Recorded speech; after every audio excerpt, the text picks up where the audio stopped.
finest show we have ever held with nearly twice as many dogs benched as last year. Refreshments are being served at the marquee at the west end of the grounds. Griffons ready in ring number 2. Next event, number 729. Tallies bred by exhibitors. Have your dogs ready. Quiet, please, during the judging. Attention, please. Judging in ring 1. Event number 728. Scottish Terriers, American bred dogs. Great Danes in ring number 2. Great Scots in ring number 1. This is number 292, Captain McTavish, shown by the owner, the well-known fancier, Mr. Philo Vance, whose kennel comprises some of the finest campaigners in America. That's fine, Now smile, please. Cup to your right. That's great. Sorry, boys, but these are not trophies. Hold it. Hold it right there. Thank you. Thank you so much. Mind if we go now? I can stand one dog, but this bedlam is getting on my nerves. Don't be impatient, darling. We'll have plenty of time for dinner.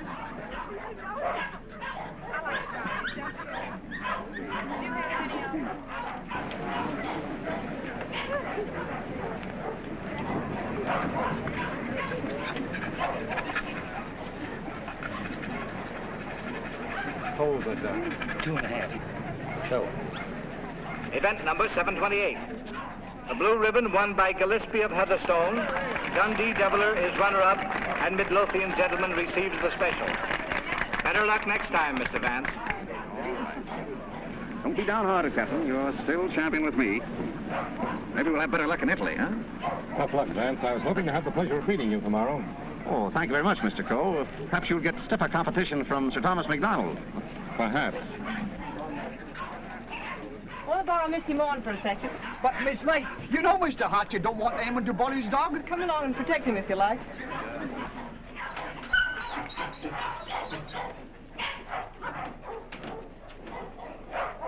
That's enough, Sir Thomas. I wouldn't take off another whisk. I think you're right, Sandy. Get ready. Hold it. Thanks. There you are, Gilly, laddie. Hello, Hilda. Hello, Tom. Well, what's the idea? Thought we'd do a little private judging. I don't imagine your uncle would particularly approve of this. I'm sure he wouldn't. Hold him a minute, Sandy. Let's take a good look at him. All right. Come on, I'll see. Whip your tail.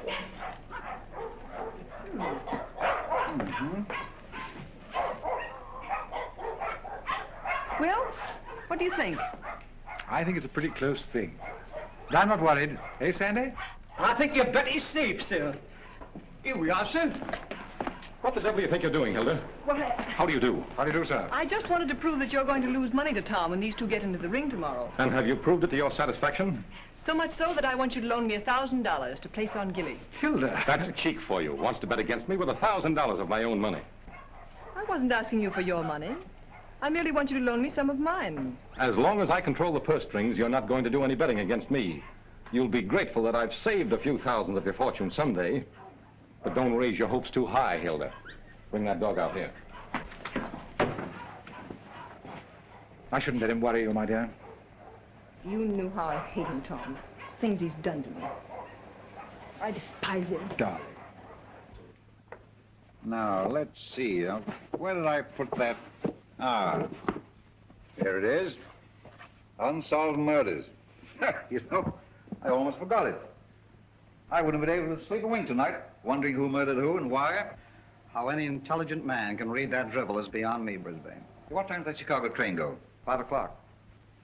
Well, it's 4:15. Oh, you've got plenty of time. Yes, I know, but I want to get out of here before Archie gets home. Good afternoon, sir. Afternoon. Is my brother at home? Yes, sir. He's upstairs. Tell him I want to see him. Yes, sir. Your taxi's waiting, sir. All right, there's the bag. Did you get those reservations? Yes, sir. And Mr. Archer told me to tell you he wants to see you, sir. Oh, he did, eh? You tell him I don't want to see him. Tell him I said so.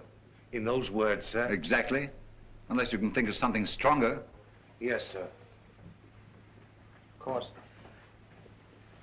it's none of my business, Brisbane. But I wouldn't talk that way in front of Gamble. I don't trust him. I just couldn't resist it. I'd like to see the look on Archer's face when he tells him. I wouldn't. How the deuce can you stand it here? Why, there wouldn't be enough money in the world to compensate me for being Archer Cole's secretary. Oh, he's not as bad as all that. Say, you better be getting along. There's such a thing as carrying loyalty too far. Don't forget, I overheard a few of his choice remarks to you when you dared to suggest that you were in love with Hilda and wanted to marry her. I'm afraid you're taking Archer a little too seriously, old man. Did you deliver my message? I thought it best to wait till you were safely away, sir. Do you mind dropping me off? I have an engagement with Hilda for dinner. Come ahead, come ahead. All aboard! Albany Express, Stanford, Bridgeport, New London, New Haven, Westerly, Providence, Boston.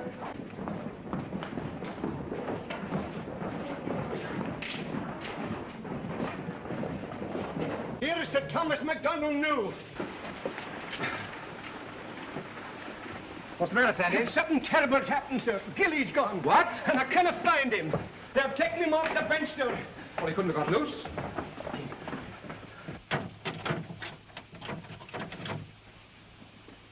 He didn't break that lock himself either.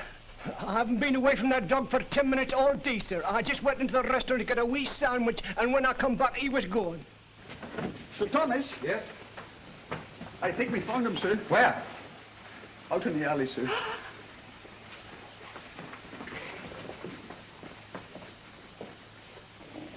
This way, sir. Gilly, he's dead. Oh. I'll kill the man who did this.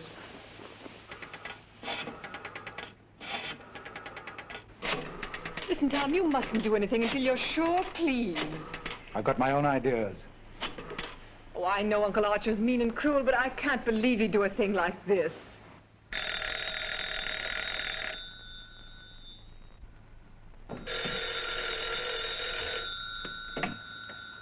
Hello? I'm sorry, but Mr. Archer Coe isn't here. Your dog dead? Oh, I'm terribly sorry. I'll try to locate him at once.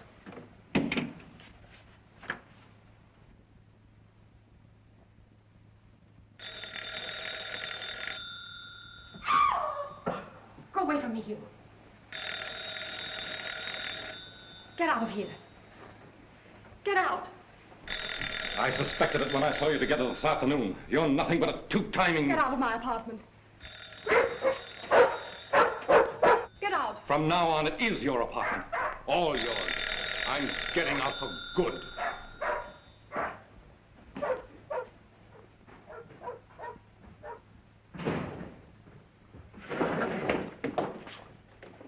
Ah, Mr. Coe.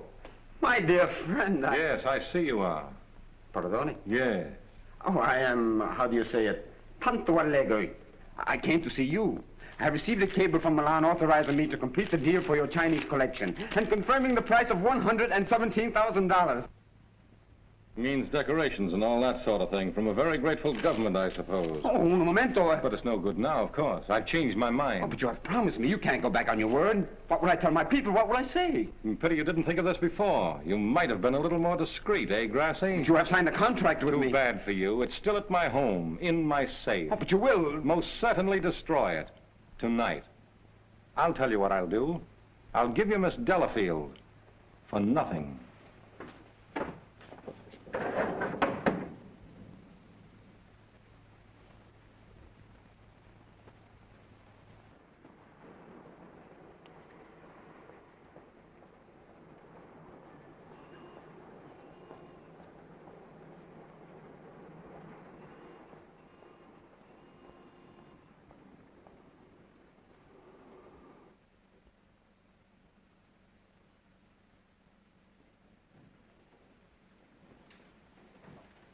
Hey, Liang. At it again, eh? I was led to believe that a cook's place is in the kitchen. The next time I shall... I have been expecting my dismissal, Mr. Cole. We have served our purpose, these priceless treasures and I overheard Mr. Wrede saying you were preparing to sell this whole collection. You've been listening at the keyhole, have you? You cannot sell them, Mr. Cole. Do you think I would have dishonored my ancestors, perjured my soul, cheated my own countrymen to acquire these for you? Had I not believed that you would reverence them as I do? That's the worst of your race, a pack of mawkish sentimentalists about your ancestors. I don't need you tonight. Go on, get out. I would suggest you consider most carefully before you sell.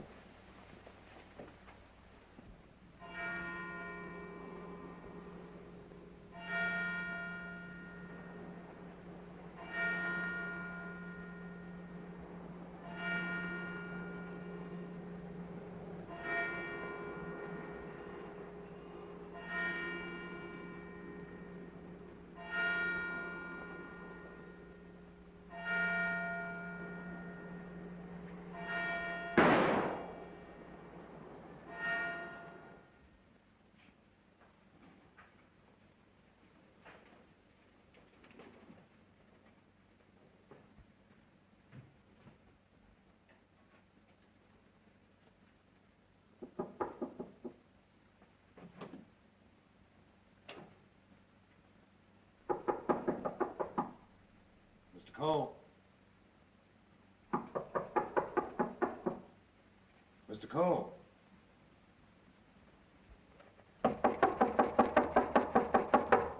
Breakfast, Mr. Cole. Breakfast.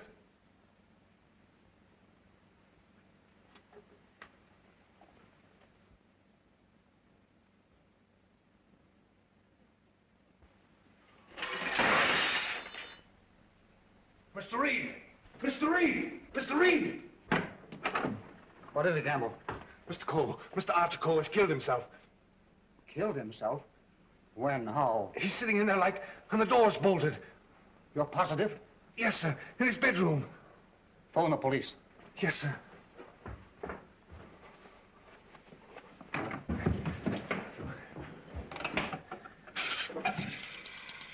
Hello? Give me police headquarters, quick.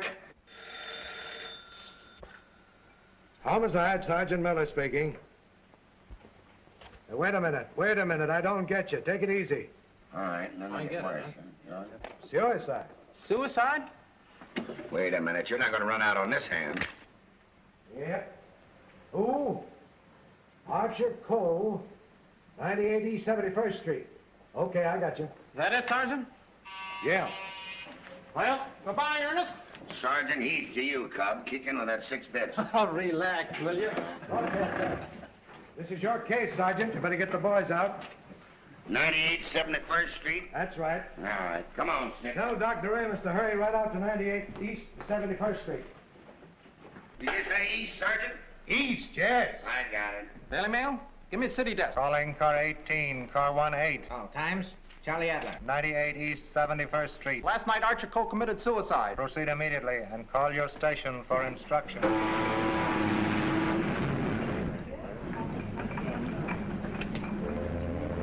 Fire and warmer with lights and moderate winds for New York vicinity today and tomorrow. Yes, And now for the latest news flashes.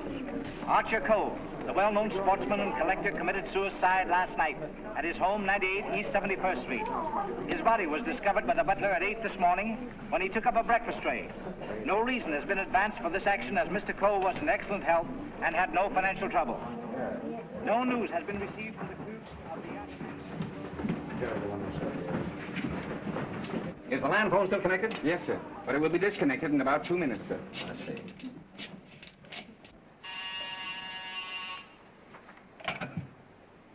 Hello? Hello, Markham. Hello, Vance. I thought you were on your way to Italy. I am. Well, I say, Markham, I just heard about Archer Cole. Yes. Too bad he had to bump himself off like that. That's why I called you. Are you sure that he did bump himself off? Well, his butler tells us he's sitting in a locked room with a revolver in his hand and a bullet in his head. I don't know what else you'd call it. I don't want to butt into your affairs, but aren't you a bit hasty in jumping to that conclusion? Hasty? Why? Well, if you knew Archer Cole, you would know that suicide is almost a psychological impossibility for him. Psychological bosh. 2 and 2 make 4, don't they? But how do you know you have 2 and 2? Just let me point out to you. Oh, point out the Statue of Liberty. Say, Vance. Hello? Hello? The land phone has been disconnected, sir. Oh.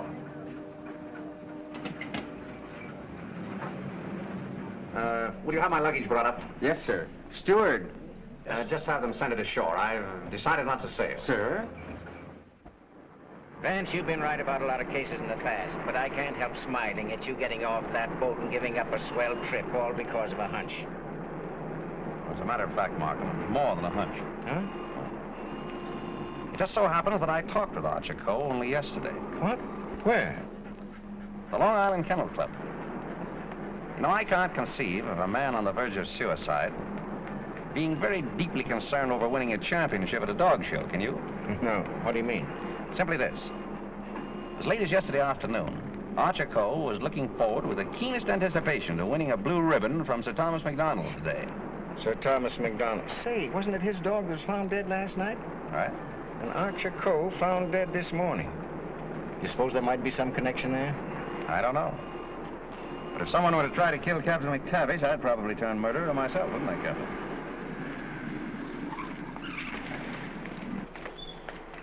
Hello, Mr. Markham. I got your message to hold everything up. What's the idea? Hello, Mr. Vance. Good morning, Sergeant. Well, it's been a long time. Several years. I might have known it would be you, the world's champion troubleshooter. Come on, boys. Come inside. Well, Chief, this is another just open and shut case. Mr. Wrede, the secretary.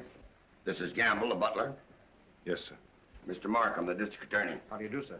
And, Mr. Vance. How do you do? How do you do? Everything just as it was? Well, they said they haven't touched anything. We thought it best to leave everything intact, sir. Good. Where's the room? Upstairs. This way, please.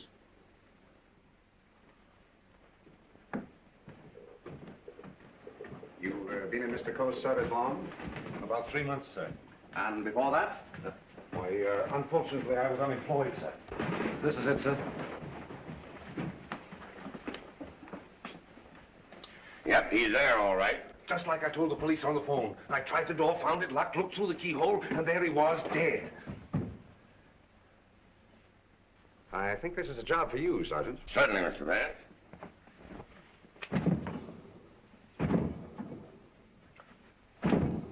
Well, Hennessy, what are you standing there for? Your health? This takes beef. All right.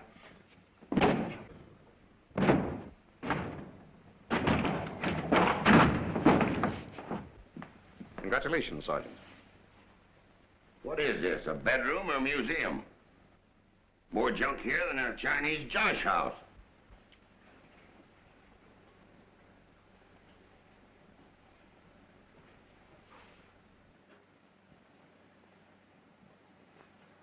I trust I did the right thing, sir, by not breaking down the door.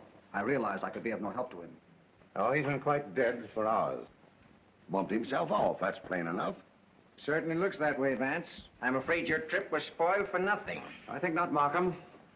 This may prove far more interesting than a trip to Europe.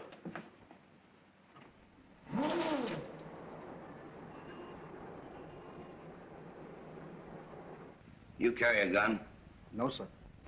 You? Yes, sir, but only at night for the protection of the household. Is that it? Why, I... Come on. No, that was Mr. Archer's. But he always kept it in a desk drawer downstairs. I saw it yesterday morning as I was putting away some papers. Oh, you did, eh? Did Mr. Cole generally keep his windows locked? Why, no, sir. As a matter of fact, he was a great believer in fresh air. Ah, indeed. I wonder if these gentlemen would mind waiting downstairs. Well, certainly not. I'm sorry we had to damage your door. That's quite all right. It's easily repaired. I'll have it attended to at once, sir. Hennessy, see that no one leaves the house without my permission. All right. It's as plain as the nose on your face. This guy locked himself in here and blew out his brains. I wish I could agree with you, Sergeant. How the devil could it be anything but suicide? It was all very well for you to theorize before we got here, Vance. But now that you've seen this, and there are no signs of a struggle... And the door bolted on the inside, and no means of entrance to the room... Ah, no other means of entrance. How right you are, Sergeant. But we can hardly call a second-story window a means of entrance.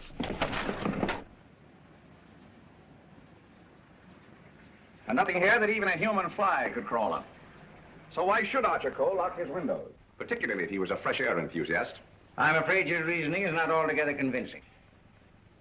Well, perhaps so, but Doesn't it strike you as rather odd that a man should suddenly decide to commit suicide while changing from his street clothes to pajamas? Well, why not? A man debating suicide might get partially undressed and walk up and down for hours trying to make up his mind. Yes, he might walk up and down for hours, but not with one shoe half off. No, Markham. Something stopped him as he was removing that shoe. This was supposed to suggest suicide, but someone miscalculated. But you can't get away from that bolted door. I wish I could. The way you figure it out, the man was murdered. As soon as the killer is gone, he gets up, goes and bolts the door, plants himself in a comfortable chair with a loaded gun in his hand to suggest suicide. That's a swell theory.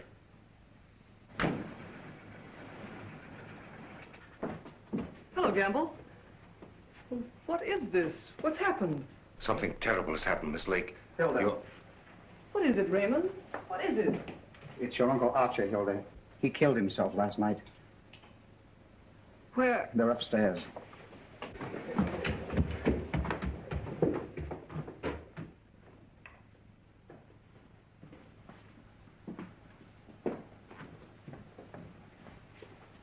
Hey, don't touch that body, miss. Oh, Mr. Vance. How do you do, Miss Lake? This is Mr. Markham, the district attorney. How do you do? Miss Lake is Coe's niece. I'm sorry, Miss Lake, but you mustn't touch anything until the medical examiner arrives. It's against regulation.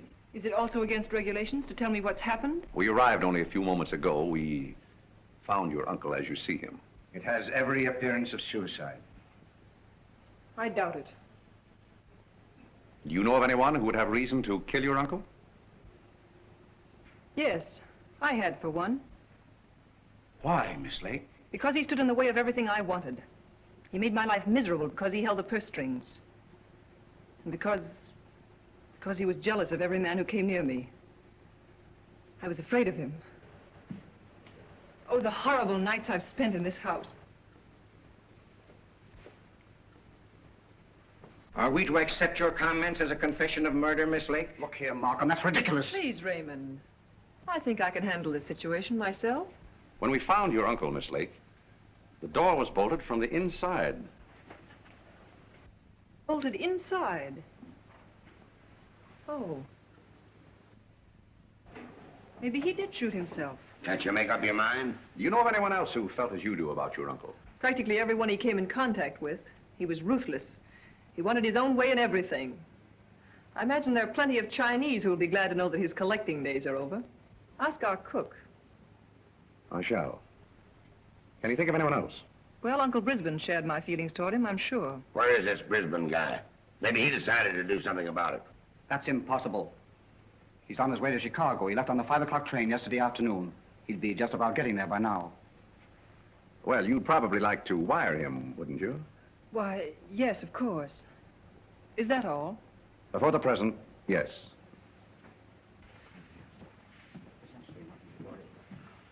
Suppose we check up on Uncle Brisbane on that Chicago train. Won't take me but a minute.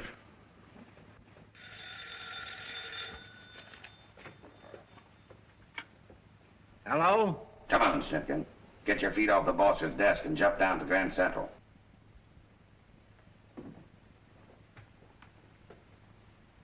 All right, I get you.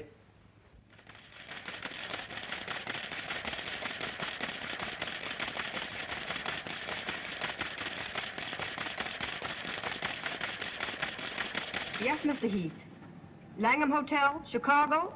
Yes, sir. I'll rush the call. Hold the while, please. Oh, yes, Mr. Heath. We're expecting Mr. Brisbane called this morning. Oh, yes, he wired for a reservation last night. Thank you. Goodbye. Yeah. He took the 5 o'clock train, all right. Good. You know, there's a few things I'd like to find out about this girl, Hilda Lake. Why are you always trying to check up on me? I'm not trying to check up on you, Hilda. I want to help you. Well, you know how I feel about you. You know that I love you. But lately you seem to have changed. Every time I want to speak to you about marriage, you evade me. What's on your mind? Oh, nothing, nothing. Raymond, I never said I'd marry you. But I thought that now that I could take you away from here. You might as well know now as later. When all of this is cleared up, I'm going to marry Tom MacDonald. Oh. Oh, try to understand, Raymond. I'm sorry. Oh, don't tell me. Come on, don't try to kid us. Quiet. Oh, suicide, my eye, with the DA himself and Vance on the job? It's suicide, and that's that. Oh, come on, have a cigar. It's still suicide. Hey, wait a minute. Are you a reporter? No, I'm Sir Thomas MacDonald. I'd like to talk to the officer in charge here. Oh, come on inside. Tom! Why didn't you stay away from here? And leave you to face this thing alone? But you promised me last night you wouldn't come here. Won't you go, please? I can bluff it through. I don't want the police asking you questions. I know all the answers. Oh, but please go for my sake. Well, let's forget about it, shall we? It's too late now. In any case, the police are guarding every entrance. Wait a moment. You can cross through that yard and get to your apartment. No one will see you. Take the first boat to England. I'll join you as soon as I can. Watch out for those newspaper men, Sir Thomas. They're even deadlier than the police. I had no intention of leaving. Ah, good. Oh, by the way, I was sorry to hear about the death of your dog last night. Oh, thanks. You didn't by any chance discuss it with Archer Cole, did you? No. If I had, I might have killed him. Well, did you? That's your problem. Right in here. I want to see. You mean you, Doctor? How about a statement? Give me a chance. Oh, wait a minute. I'm a doctor, not a magician. Almost full and funny. Go on now, scram. All right, Wait a minute. Wait a minute. Trying to get in here. Hello, Doc. Hello, Kelsey. Where have you been? Haven't seen you for a long time. Working hard. What kept you so long? Did you walk all the way? You always pick on me at mealtime. I was in the middle of cakes and sausage. What have you got? Just plain suicide. This guy locked himself in the room, bumped himself off. Suicide? Then why didn't you let me finish my breakfast? Hello, Doc. Hello, Markham. All you need is an order to remove the body. If you told me that over the phone, I'd have sent my assistant. Mr. Markham told me to phone you personally. Don't crab at me about it. I'll give you the approximate hour of the death, if you want it. That's big-hearted of you, Doc. And the routine autopsy, we can do tomorrow, as it's just a case of suicide. Why do you jump to that conclusion, Doctor? I know a dead man when I see one. Besides, the door was bolted. I know, the door was bolted from the inside.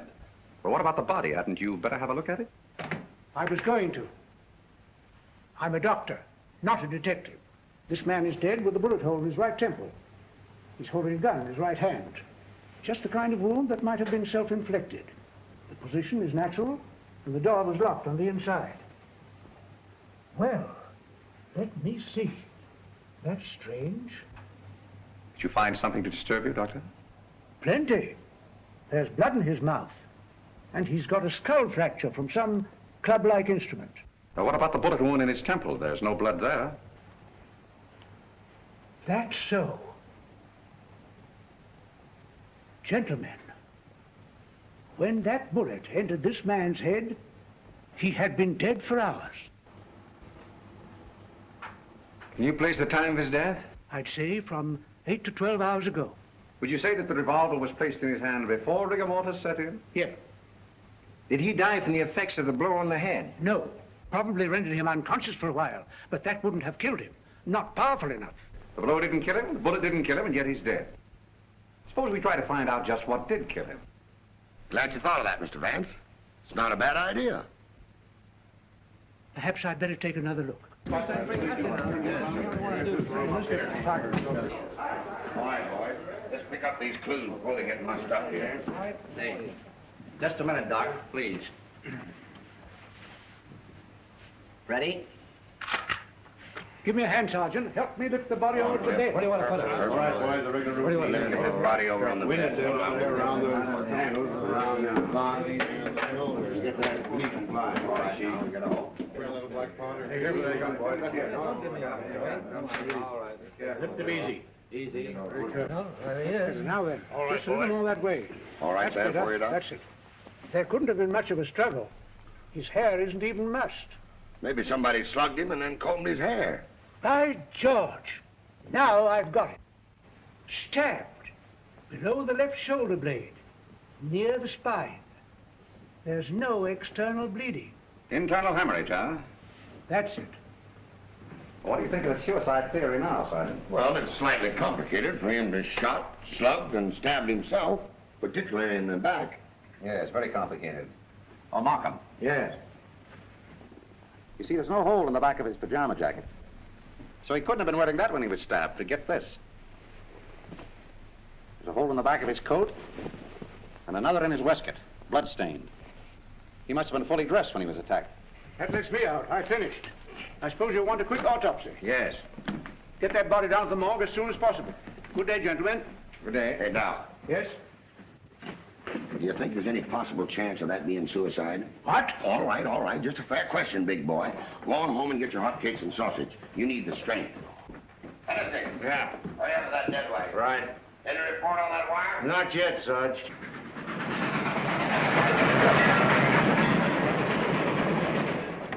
Send a wire to this guy Markham, 98 East 71st Street, New York City, and tell him, Brisbane Co. not aboard this train. Wallace, conductor, train number 7.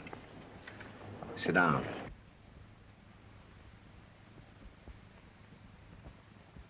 What time did Brisbane Co. leave for Chicago? In time to catch the 5 o'clock train, sir. How do you know he caught the 5 o'clock train? I phoned for the reservation, brought him his walking stick and overcoat, and put his bag in the taxi. Ah. Did you remain in the house all evening? Why, no, sir. I went out about 6:30. It was a servant's night off. Everyone was out to dinner. Did you notice anything unusual in Mr. Brisbane's manner when he left? Oh, now that you mention it, he was distracted and very irritable. You say you gave him his stick? Yes, sir. What kind of stick? His favorite, an ivory-handled one. He never went anywhere without it, sir. You're quite sure he took that particular stick with him? Positive. I handed it to him myself, sir. Did you see him when he returned here last evening? Returned? Yes. I didn't know he had returned, sir. Then whose ivory-headed stick is that hanging over that chair in the hall? I don't know, sir. I swear I don't know. Down. Steady, Gamble. Steady. Is this it? Is it? Yes, sir. I can't understand it. I suppose you saw nothing of his bag? Why, no, sir. Well, if he brought his cane back here, what did he do with his bag? Ah, very good, Sergeant. That's just the point. He undoubtedly left it somewhere. But where?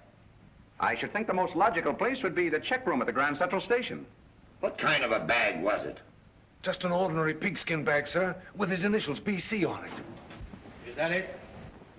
Yeah, that looks like it. There's your police department receipt. What time was this check? 4:45. Thanks, pal. Okay. Well, here it is. Put it here. Did you examine the contents? No, I brought it right up here. I'll open it. Did you find out what time this was checked? Yeah. There you are. 4:45. He must have gone direct from the house to the station. Did the attendant remember who left this? No, he said there were so many of them that most of the time he didn't even notice the people. Well, there's shaving kit, shirts, underwear, socks, collars, slippers. Nothing in there that a man wouldn't ordinarily take with him on a short trip. Except this, perhaps. Unsolved Murders. That's a swell book to take to Chicago. That's rather odd, isn't it? Yes, more than that. Gentlemen, the mist is beginning to rise.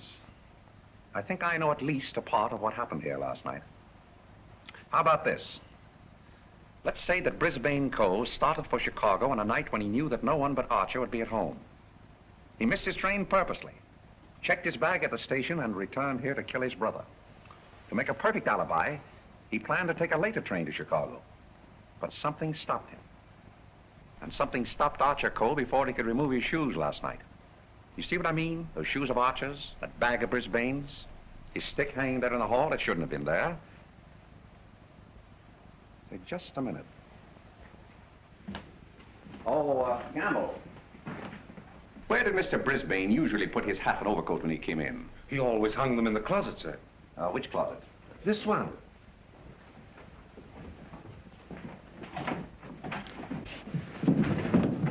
Oh!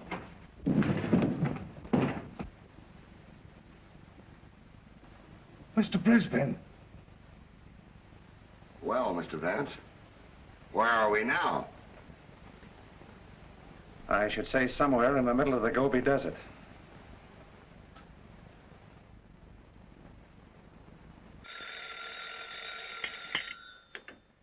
Hello.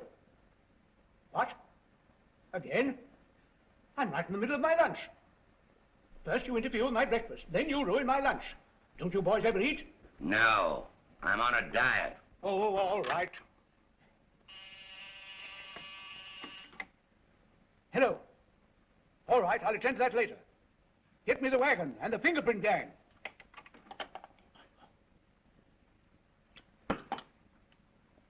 Just a minute, fellas. One side, please. Just a moment, please. Ready? That's all. All right, go ahead.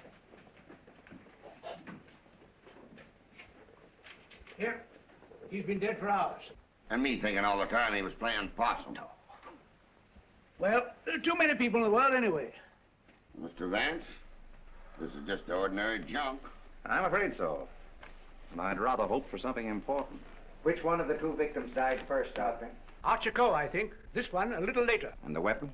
The same, sharp and narrow. Second. Tag and list these. I think I better fingerprint everything inside and outside here. Right, Captain. Hennessy. Yes. Look for a sharp, narrow weapon. Right. Found something? Why, it looks like fishing tackle. It's tackle, all right, but not fishing. Markham, we're dealing with a shrewd brain.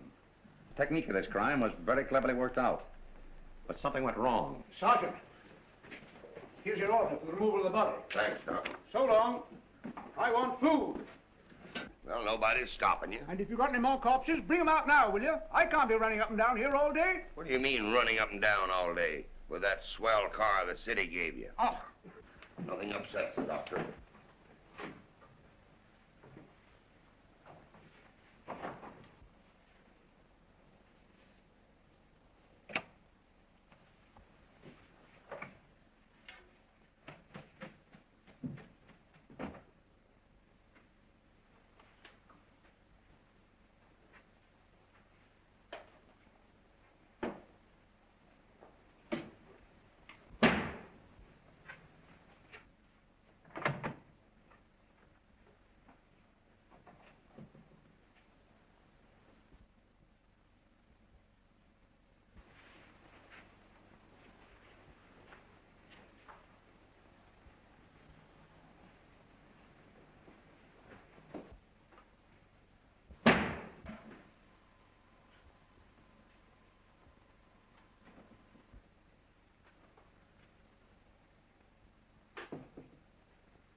Hi, Captain.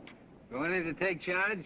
Well, if you hurry up and solve this case, maybe I can go home. Come on.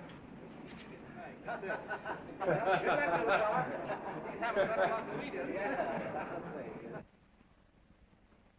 can handle everything if I don't get too much interference. Oh, Markham. Yeah? You're just in time for a demonstration. I think I can show you how Brisbane Cole used this fishing tackle. He started for Chicago merely to provide an alibi. He had other plans in this room. Watch this. Notice the bent pin which is hooked on the bolt handle? This is attached to the string I am now pulling through the keyhole. If you follow the string, you will see that it passes around a pin in the wall. This acts as a pulley, and is also attached to a string passing through the keyhole. You see, the bolt is now being forced into its socket. Upon my word. I now pull the first string through the keyhole, and then the second string. And with it comes the pin, leaving no evidence. Now let me in. It worked? Yes, it worked. Well, that explains that then. Very clever. It could have been done that way, but if Brisbane killed Archer Cole, who killed Brisbane and hung him in the closet? Why did he do it? That's what we want to find out, isn't it? Exactly. Yeah. Gentlemen, two persons planned the murder of Archer Cole. Two? What? But their paths crossed. Brisbane was one of them. The other? I've got it. The Chinese cook. They're full of those tricks. Forget this. Dr. Doremus said that Cole was struck over the head with a blunt instrument. This poker would answer that description, wouldn't it? Yes. And that certainly looks like dried blood. It certainly does. But what about those short, coarse hairs? They don't look like Cole's. No. Well, Mr. Vance, why didn't you find that when you looked in there this morning? It wasn't in there this morning. Besides, it doesn't belong in this room. It belongs downstairs in the library.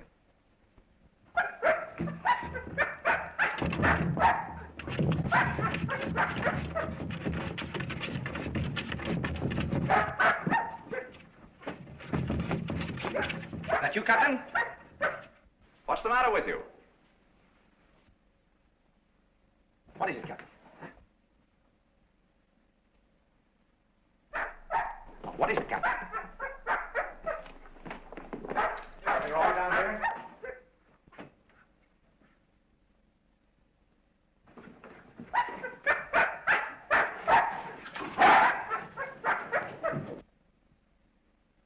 Oh, good boy, Captain. This dog's been struck a nasty blow. That explains the coarse hairs on the poker. Whose dog is this? I don't know. I mean, I've often seen it in the vacant lot, sir. Just tell the truth, Campbell. Yes. Why don't you? It belongs to the lady next door, sir. Hennessy, get that fellow to a vet as fast as you can, will you? Yes.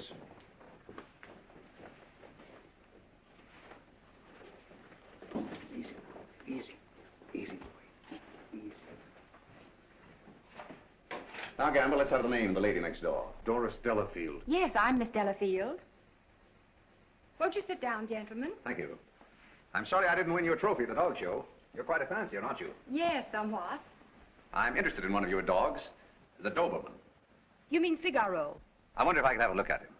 I'm terribly sorry. You know, he slipped his leash last night and ran away. I've notified the police. My maid's been scouring the neighborhood trying to find him. Well, did she inquire at Mr. Coe's house next door? Well, I don't know. You and Mr. Coe have been good friends, haven't you? I know him. Why? Your dog was found in his house this morning, badly wounded. What? Have you any idea how he got there? No. Do you suppose he would follow someone into the house? Well, I hardly think...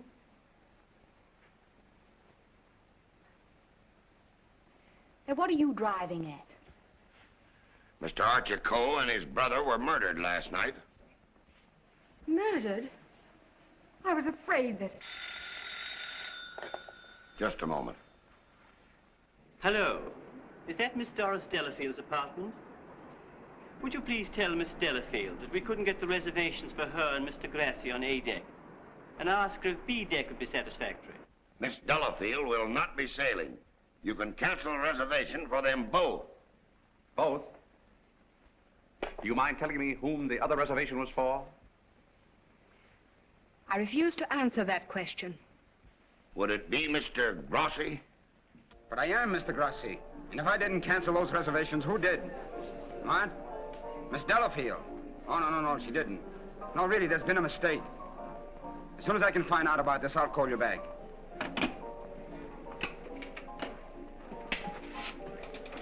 I don't think you'll find Miss Delafield at home just now. And as for the cancellation of your steamship reservations, we regret very much that it was necessary. Who are you?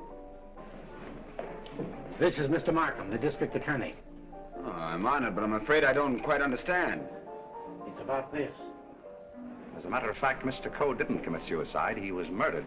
Murdered? Would you mind coming along with us? Just a little matter of comparing fingerprints.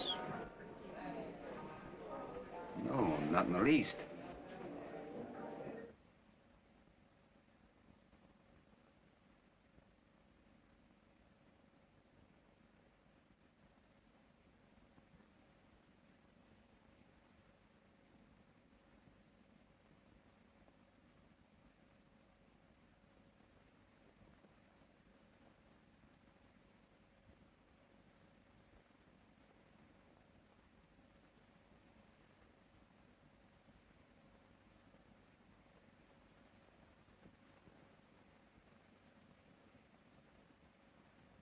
I think that's all.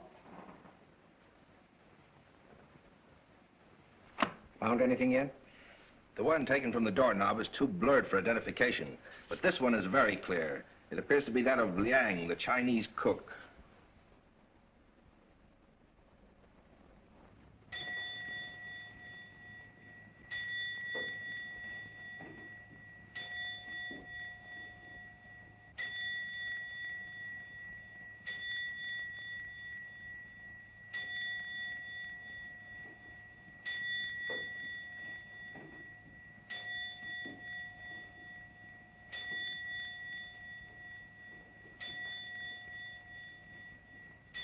Any luck?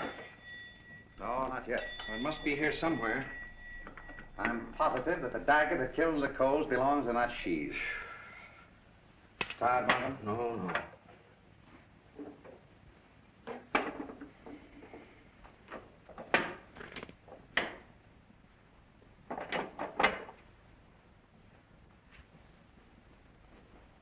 Well.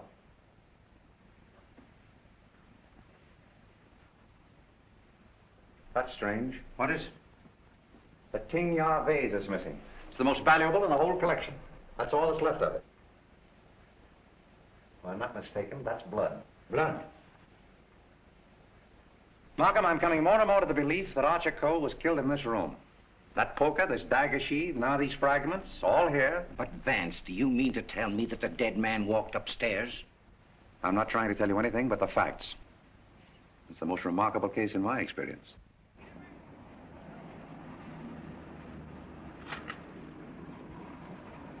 Find anything, Cap? Yes, sir. Plenty.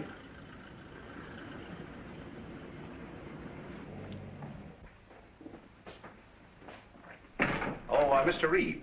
Oh, yes, Mr. Vance. Would you step in for a moment, please? Why, certainly. Smoke? No, thanks. Did you notice that the Ting Yao was missing? Missing? Why, it was here yesterday evening. At what time? At about 6:30 or 7 o'clock. I came back to talk to Mr. Cole. About what? Well, as a matter of fact, I wanted to quit my job as his secretary. Oh, you'd been having some difficulties with him? It was rather a personal matter. I wanted his permission to marry Miss Lake. What did he say to that? He ordered me out. You went? Yes. Where? I went to find Miss Lake. I thought she was at the Kennel Club, but I had a puncture on the way, so it was rather late when I got there. She'd already left with Sir Thomas MacDonald. Then I came home and went directly to bed. Did you hear anything or see anything when you came into the house? No. But after I'd been in bed for a while, I heard some noises downstairs. I opened the door and looked down, but it was only Liang, the Chinese cook, coming in. Was he customarily noisy in entering the house? Oh, as a matter of fact, it's the first time I ever heard him come in. Indeed. Well, I think that's all, Mr. Wrede. Thank you. Thank you. If there's anything I can do to help, let me know. Quite right. Good night. Good night. I think I'd check up on that Kennel Club alibi. I will. You might have those fragments checked for fingerprints, you will. Yes. Meanwhile, I'll do a little exploring in the kitchen.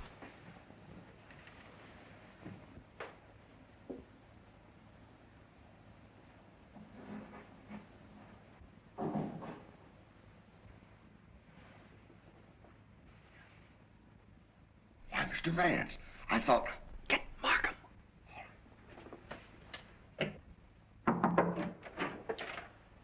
Mr. Liang, I believe. You're the cook. Me cook. You can drop the pidgin English. That isn't necessary with me. Where did you go to school? Columbia University. Ah, that's considerable education for a cook, isn't it? Mr. Cole employed me because I know a great deal about Chinese porcelain. Ah, I see. Ah, that's a very lovely piece of Ting Yao, isn't it? How did it get broken? I don't know, sir. I found the pieces in the wastebasket in the library. You want me, Vance? Oh, yes. See that, Markham? More blood spots on the inside. Apparently, the murderer dropped the dagger in here to hide it, but he dropped it too hard and the vase broke. When did you find these pieces? This morning. This morning? You're sure it wasn't last night, about 8 o'clock, let us say? No, sir. I did not get in until after midnight. I'm sure Mr. Wrede or Mr. Gamble will tell you that. What time did you find the poker? The poker? Yes, the poker. The one you hid in the Chinese chest in Mr. Archer's room this afternoon. But I don't know what you mean. Oh, yes, you do. I was behind the door in that room when you hid it. Let me handle this, Mr. Vance. Are you going to talk? Or do I have to make you? Wait. I'll tell you the truth. Well, spit it out. When I returned to my room here about 8 o'clock last night... Ah, I thought so. I heard angry, muffled voices in the library. Then a dull sound as of someone falling. I stood at my door here and listened. Then I heard footsteps cross the kitchen and go out the back door. And then I walked up the corridor, and everything was very quiet. I opened the library door and looked in. The furniture was overturned. The poker was there. The desk was disarranged, and the valuable Tengu vase was broken. I thought must be something wrong, so I went upstairs and looked into Mr. Coe's bedroom. He was dead.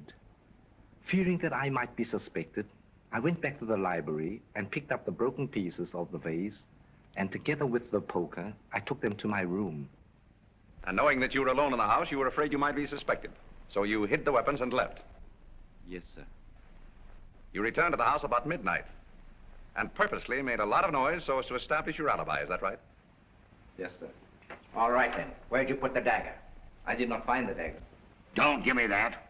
What did you do with it after you stuck it in Archer Coe's back? I've got it, Mr. Markham. Yes? What? Fingerprint on this broken fragment belongs to the Italian, Eduardo Grassi.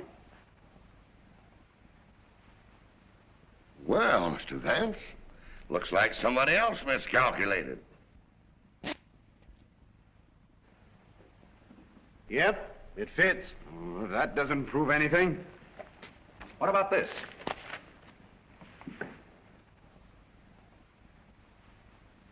Where did you get it?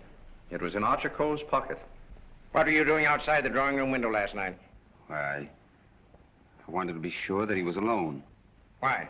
For weeks we had been negotiating for the sale of his collection to the museum at Milan. It meant everything to me. He kept raising the price, but on Monday we came to an understanding. And I cabled the museum that I had succeeded. And last night he turned me down because he saw me with Miss Delafield. Let me explain. Archer was extremely jealous of me. Well, you can't blame him for that. You went there to threaten him, didn't you? Which I had every right to do. I told him I would use any means to make him fulfill his contract. He laughed at me, said that he would smash every piece in his collection before he'd let me have it. So you picked up the poker and did a little smashing on your own account, eh? I did not. Let me have that fragment, will you? Thank you. You know how that was broken? Tignao vase? With blood stains on the inside and your fingerprint on the outside. I don't know. Sergeant, I think you better book him. Right. Thank you. Come on. Let's get out of that monkey suit. Let's get going. Come on. Don't worry, I'm not running away. You telling me?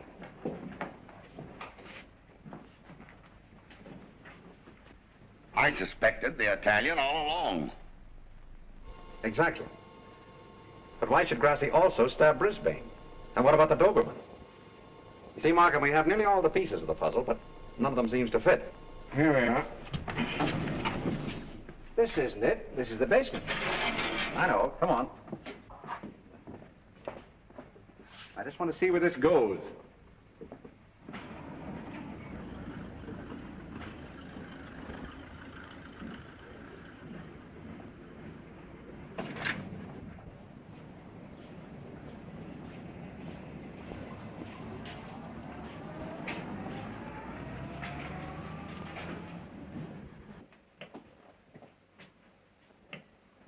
Good evening, sir.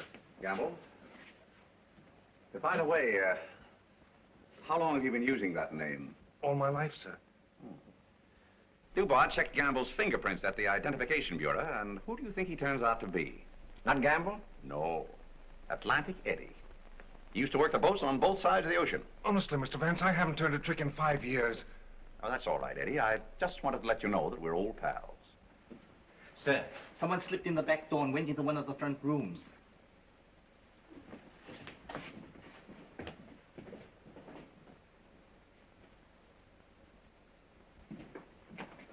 Well, Miss Delafield, Don't be surprised, gentlemen. I'm used to coming in here like this. you seem to know your way around here pretty well. As the district attorney, you're responsible for this case, aren't you? That's right. Well, I'm tired of detectives. I'm tired of being spied on. All you want to know is who killed Archer Coe, isn't it? Naturally. Well, I did. What? Yes. And there isn't a jury on earth will convict me when they hear my story. You don't believe me, do you? You were wondering this afternoon how my dog, Girardot, could get into this house. Well, he was following me. He was defending me when he was struck. Well, where did you kill Mr. Coe? In his bedroom. What kind of lipstick do you use? Lipstick? What's that got to do with it? Is that yours? Yes, that's mine. While I was struggling with Archer, my bag dropped on the floor and everything spilt out. Won't do, Miss Delafield. It's an old trick. It's not a trick. I didn't realize that you were so fond of Mr. Grassi. Mr. Grassi has nothing to do with it. Take me down to the station. I'll say nothing more until I get an attorney. Help! Help! Help! Help!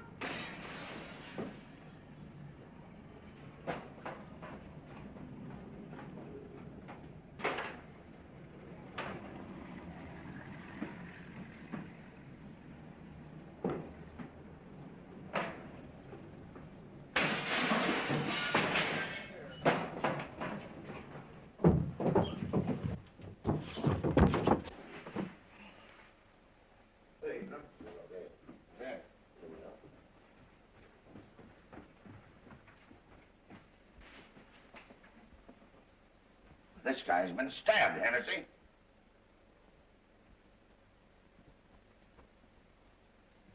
Is this it, Mr. Vance? Yes, that's it. Thank you very much. First you spoil my breakfast. Then you break up my lunch. Now you pull me out of bed in the middle of the night. And this fellow not even dead. Why don't you put that in your report, Doc? Of course, fingerprints would never pick up on that silk handle. But it fits perfectly. Where did you find it, Sergeant? Under the bed. Congratulations. That's all right, Mr. Vance. 3 crimes with the same weapon, Markham. Tom, what is it? What's happened? I don't know, dear. Somebody stabbed me. Is it serious, Doctor? Oh, no. I gave him 3 grains of sodium amytal to quiet his nerves. He'll be all right. I'd like to rent a room here till they finish this case. Poor darling. I wish I hadn't got you mixed up in all this. You shouldn't have come here. Let me see this through alone. Oh, I won't leave you. Can't we get away from here? We leave tomorrow, together. Well, what do you think about it, Doc? Well, the thrust punctured the median basilic vein and caused a hemorrhage. Could the wound have been self-inflicted, Doctor? I'm the city butcher, not the detective. Don't bother me with any murders after 3 tomorrow. I'm going to the World Series. Hey, Doc, hold me the score between innings, will you? Get these people out of this. What are they waiting for? We just want to ask you a few questions, Sir Thomas. You say that when you were stabbed, you saw nothing, huh? That's right. It was dark. I heard a noise and jumped out of bed. Somebody threw a chair and just missed my head and struck the window. I shouted for help and ran towards the door. Then I felt a sharp pain in my arm as I lost consciousness. Knife by a ghost. That's a hot one. I think he done it himself. How dare you? That's not fair. Do you know anything about that? Where'd you find it? Under your bed. I never saw it before. Yeah. Like I never saw a pair of handcuffs. You've no right to question him now in this condition. Rather funny.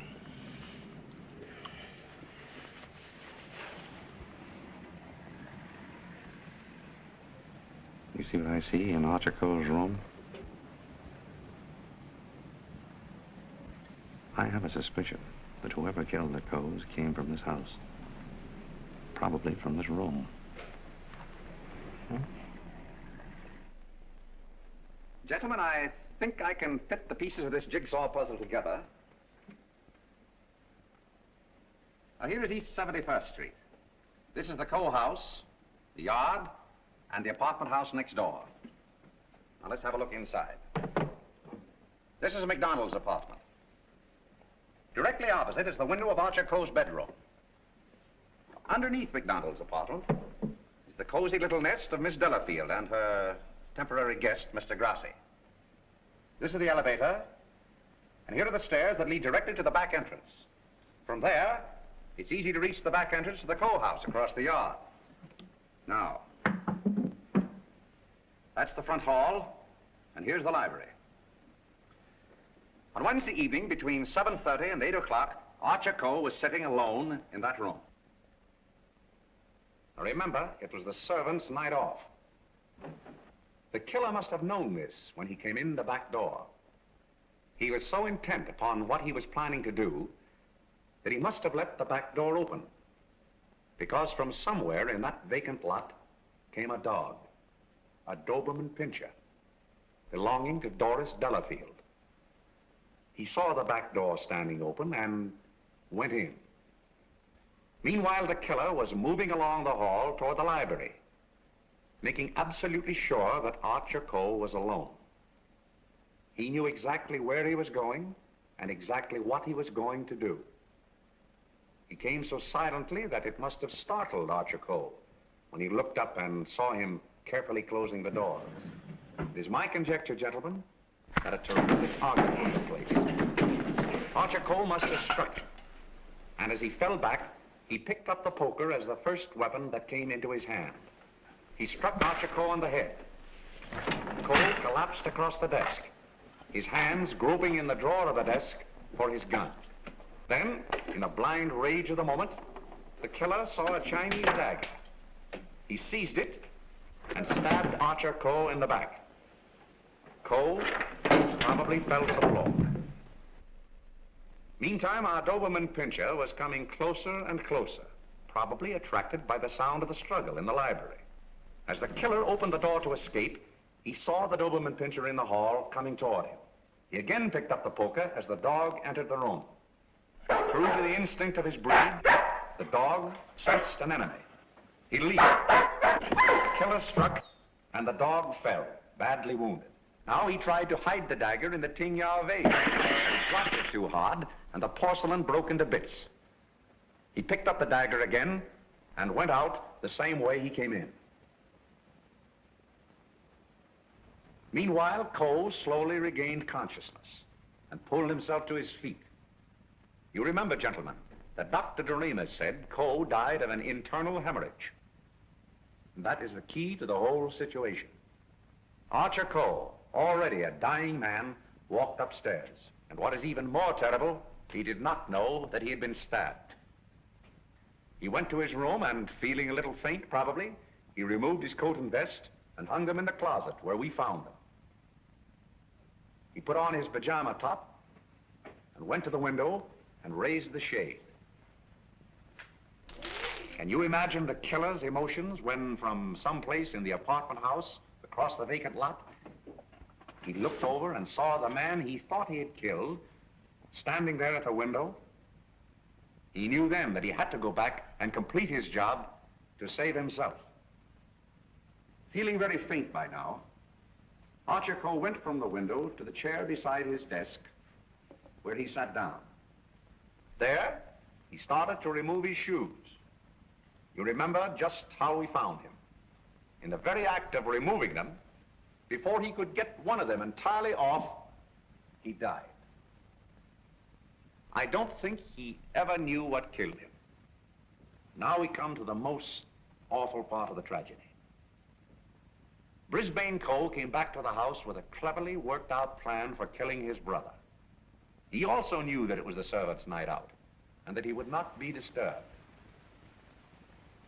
He went down the hall to the library, and from the drawer of the desk, he took Archer Coe's own revolver and put it into his pocket. Then, turning out the light on the desk, he went out of the room. He hung his stick over the chair in the hall and tiptoed up the stairs and into Archer Coe's room. He saw his brother sitting in his easy chair, apparently asleep. I can see him tiptoe across the room. And from somewhere just across the desk, he took out the revolver and with careful aim, he pulled the trigger. Meantime, the killer, believing that he had only wounded Archer Coe, came back by the same route to finish his job. Then Brisbane closed the window and lowered the shade. And returning to the body, he carefully placed the gun in Archer's hand, as though it had been suicide. Then he went to the door, and with the two pieces of string, the pins and the darning needle, he was able to bolt the door on the inside, just as I showed you. A very clever device, gentlemen. which he had discovered in the book of unsolved murders, which we found in his suitcase. Then, gentlemen, Brisbane went on down the stairs, little knowing what awaited him there. The killer mistook Brisbane for Archer Co. and drove the dagger into Brisbane's back. Then, to hide the body, he dragged it into the closet. I doubt if he even discovered his mistake until the next day. That's great. But who did all that? Well, you can search me. I'm going screwy. You can include me in that, Sergeant. Haven't you got any ideas at all, Vance? Markham, it's a maze of conflicting clues. Any one of 7 people might have done it. But we couldn't convict 7 people, Mr. Vance. You couldn't convict one with the evidence you've got. Gentlemen, I'm afraid we're completely stopped. Licked. I hate to admit it, but it looks that way. Vance, in all the years we've worked together, I never heard you say that before. I know. I'm sorry, Markham. Well, what are we going to do about it? I don't know. Are you sure you checked up on all the alibis? Every one of them. And you've gone over the fingerprint situation with your boy? Yes, sir. Well, we've slipped up somewhere, Sergeant. But there must be something that we can get our teeth into. Markham, I suggest that you dismiss this case. What? Dismiss it? Yes, turn all the suspects loose. I can just see all the newspapers in this town screaming for a new district attorney. Well, we can probably cover you up all right, Mr. Markham. I've said it was suicide all along. Yes, I know. We could put that solution on it, but I hate to do it. All right, Sergeant. Go ahead. Turn him loose. Turn him loose? Yes. Well, Mr. Vance, this is once we're both stuck. When you give up, Vance, I'm sunk. Oh, I haven't given up. I have another idea. What? If it works, I'll have your killer for you in half an hour. I'm going to arrange a little meeting with him now. What? But you let me dismiss all the suspects. Yeah, that's just what I wanted you to do.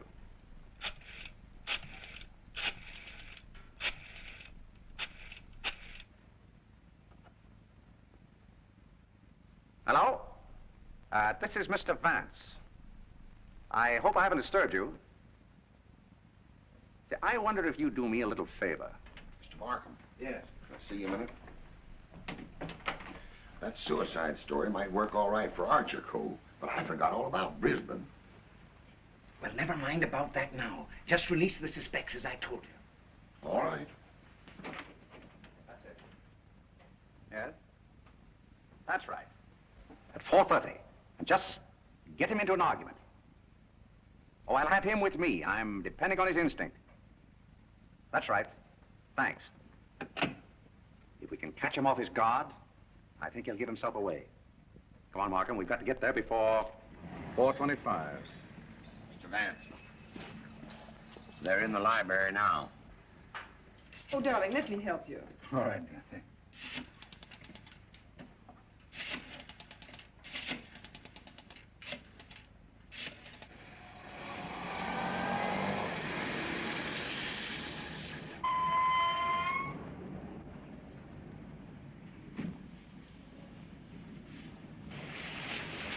Well, it's the first time we've used bloodhounds in police work since I wore high-button shoes. And red flannel underwear? Oh, I always wear red flannel underwear. So do I. I want your bridal suite on the Coronia. They're sailing at midnight. That's right. Thank you. Sailing at midnight. Lady MacDonald. Is it the title that dazzles you so much? Or is it the fortune she'll inherit that makes her so attractive, Sir Thomas? Raymond, are you crazy? It isn't the first time a fortune has bought a title. It so happens I'm not in need of a fortune. Possibly you are. Raymond, you've no right to interfere this way. No right? Well, I'll take that right. You think you're both sailing at midnight? Well, it won't work. You're going all right, Sir Thomas, but you're going alone. Really? Yes, and you're going now, or else...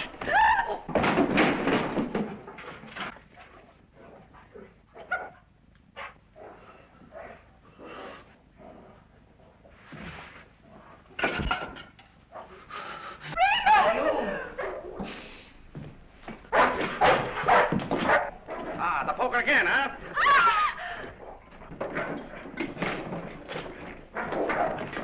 Take him off! Take him off! No.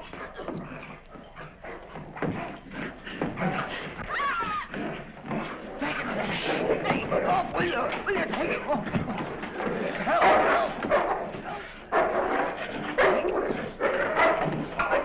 Here, hold him. Why did you kill Archer Cole? Why did you kill him? I didn't mean to kill him. But you did, eh? I tell you, I didn't mean to kill him. He struck me when I told him I wanted to marry Hilda. And I lost my head. I hit him with a poker. I don't remember anything after that. What about Brisbane? It was a terrible mistake. And MacDonald?